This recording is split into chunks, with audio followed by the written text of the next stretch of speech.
Hozirgi kunda ko'p klinikalarda antibiotikga proba qo'yganda har xil inyeksiyalarda reaksiya berib, ayanchli oqibatlarga olib kelyapti va hattoki o'limga ham sabab bo'lyapti. Buning asosiy sababi 3 ta.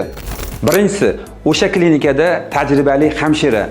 Ikkinchisi, o'sha klinikada oliy ma'lumotli shifokor va uchinchisi, o'sha klinikada qilingandan keyin reaksiya berib qoladigan bo'lsa, shoshilinch tibbiy yordam javoni va ichida 25 ta dorilar ro'yxati bo'lishi shart.